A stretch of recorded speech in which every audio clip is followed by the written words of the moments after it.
The next three, Chris Nemela, Ellen Taylor, and Jeffrey Hedden.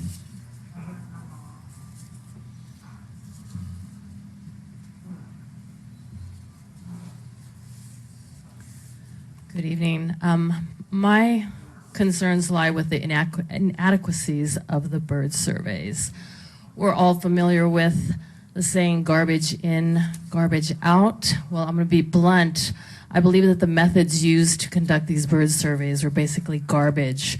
So the results are garbage. Those surveys were greatly inadequate. And you can't properly measure the impacts if you're using inadequate survey data. I don't care how good a statistician you are. For example, the Eagles surveys, they did 1 hour of survey once per month. 1 hour once per month. I thought that was some kind of joke. The bird surveys were done, the small bird surveys were done within an 800-meter radius circular plot. When was the last time you were able to see and identify a small bird half a mile away? So the results from these meager surveys are basically meaningless and should be unacceptable, and yet they're still running analysis on this meager data. They should actually be embarrassed to call themselves statisticians. Again, you cannot honestly estimate potential impacts on inadequate data. So I moved up to this area 25 years ago to study birds and ecology at HSU, and especially raptors. One of my favorite places to go was Bear River Ridge. I could go up there and see just the pure numbers and diversity of birds, of raptors up there. There's bald eagles, golden eagles, red-tailed hawks, ferruginous hawks, peregrine falcons, prairie falcons, merlins, kestrels, Cooper's hawks, sharp-shinned hawks. It was basically raptor heaven. The high numbers and diversity is not surprising because that whole area lies within the Pacific Flyway migration route. So hundreds of thousands of birds fly that route in spring and fall migration. The grasslands and the open woodlands provide prime foraging habitat for these migrating and wintering raptors.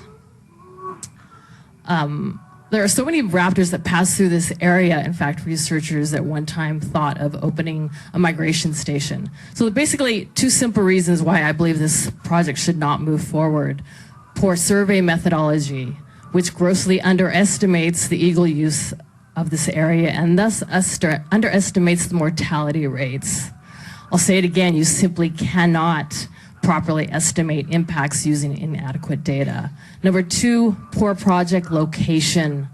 Erecting wind turbines in prime foraging habitat within the Pacific Flyway ensures high mortality rates.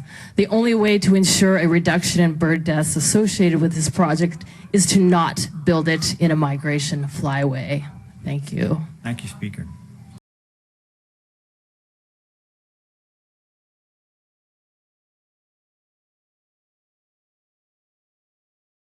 Chris Nemela, followed by Kelly Patton.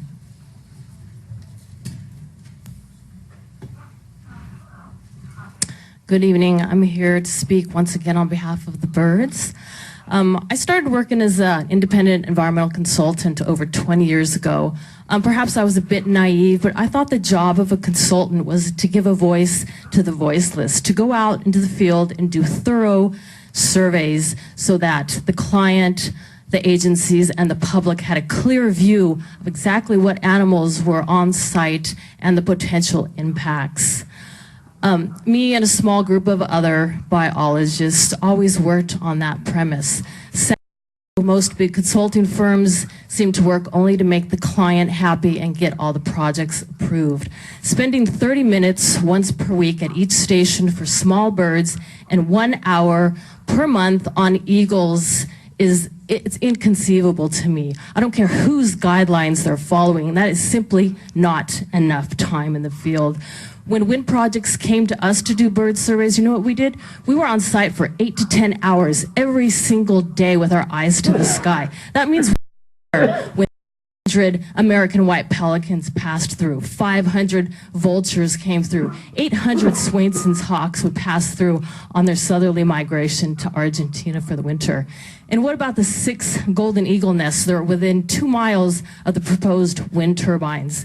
It's pretty standard for eagles to go at least 5 miles out to hunt. If one parent gets killed by a turbine, you can pretty much write off the rest of that family. It's very rare that a nest will survive with a single parent. So for every adult eagle that gets killed by a wind turbine, you could lose an additional 2 to 4 eaglets. Don't be fooled by the mitigation measure to retrofit those towers, those poles, to reduce eagle electrocution. Those retrofitted towers are interspersed with unretrofitted towers. So all the eagle has to do is move down a few towers to get electrocuted. Unless they retrofit every single tower, that mitigation is basically worthless. For every, there is no offset of eagle deaths. For every eagle that dies by a wind turbine is a reduction in the population by that same amount, period. I've seen too many wind farms go up in too many locations, bad locations that kill too many eagles. Another wind farm in another bad location is not the answer. This is not going to make us more energy independent. It's just switching our dependence from one entity to another. We should be focusing on ways to put the power back in the hands of the individual. This is not going to save the earth. Only changing our behavior is going to save the planet, so to speak. We should be looking for ways to change our bad habits, not to support our bad habits, reduce our energy consumption. This project has way too many significant, unavoidable impacts, which add up to one significantly unacceptable project. I know you see this. I know you feel it. You have the power to stop this. Thank you.